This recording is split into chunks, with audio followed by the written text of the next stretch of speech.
Hai guys, masih seputar narcissist personality disorder. Kalian tahu nggak sih kalau kebanyakan korban-korban NPD itu menggunakan cara yang namanya defense mechanism untuk melindungi diri mereka dari rasa sakit, dari kebingungan, dari rasa stres yang ditimbulkan oleh perilaku-perilaku si NPD. Apa aja sih bentuk dari defense mechanism yang dilakukan oleh si korban-korban NPD ini? Yang pertama adalah denial. Biasanya korban-korban yang melakukan denial ini akan berusaha untuk menolak fakta, menolak kenyataan bahwa mereka ini sedang disalahgunakan dalam hubungan mereka. Hal ini terjadi karena banyaknya gaslighting yang sering dilakukan oleh seorang NPD kepada korban-korbannya. Dan para korban-korban ini berusaha untuk meyakinkan diri mereka sendiri bahwa hubungan mereka tidak seburuk itu. Yang kedua adalah rationalization. Jadi si korban-korban dari NPD ini akan mencari-cari alasan untuk membenarkan perilaku-perilaku abusive si NPD. Jadi dia akan mencoba untuk mendenial dengan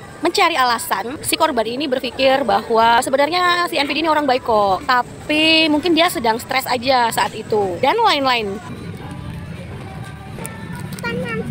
Yang berikutnya, korban akan melakukan minimization atau meremehkan. Jadi si korban ini akan mencoba untuk meminimalisasi abuse-abuse yang dilakukan oleh seorang NPD. Si korban ini meremehkan dampak dari penyalahgunaan emosional yang dilakukan oleh seorang NPD. Seperti dia berpikir bahwa kayaknya aku aja yang terlalu sensitif deh, atau itu kan cuma kejadian kecil. Yang berikutnya adalah disassociation. Jadi korban dari NPD ini akan melakukan yang namanya disasosiasi.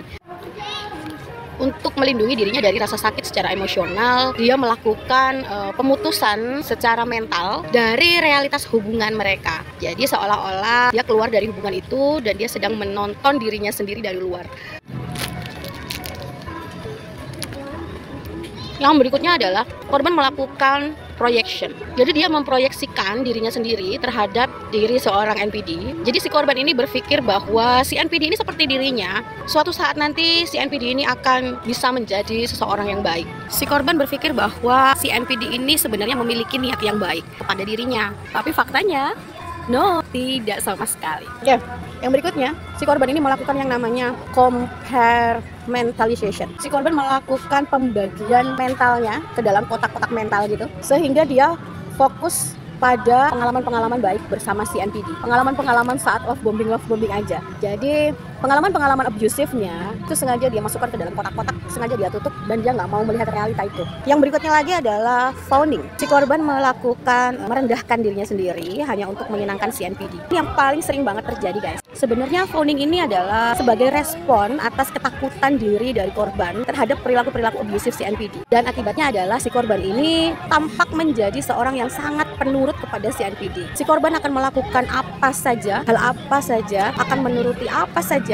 keinginan dan kemauan dari si NPD hanya untuk menyenangkan dia agar si NPD ini tidak melakukan tindakan abusif atau perilaku-perilaku yang merusak. Jadi si korban seolah-olah memanjakan menuruti apapun keinginannya dari si NPD hanya untuk menghindari konflik dan penyalahgunaan emosi lebih lanjut. Yang berikutnya ada Stockholm Syndrome. Si korban ini menjadi begitu terikat secara emosional kepada si pelaku karena dia berpikir bahwa si pelaku ini adalah satu-satunya orang yang bisa menyelamatkan dirinya atau yang bisa menyenangkan dirinya atau satu-satunya orang yang mereka butuhkan untuk bertahan hidup. Yang berikutnya lagi idealization. Jadi si korban ini mengidealisasikan, berpikir bahwa si pelaku ini suatu saat akan bisa kembali menjadi baik seperti dulu kala di awal-awal si NPD melakukan idealisasi atau love bombing kepada si korban. Jadi saat si NPD ini melakukan abuse secara emosional, dalam pikiran korban itu akan langsung mengidealisasikan dirinya, membayangkan pelaku si NPD ini saat di awal-awal mereka kenal, saat di masa-masa si korban ini terkena love bombing dari si NPD. Dia berpikir bahwa suatu saat si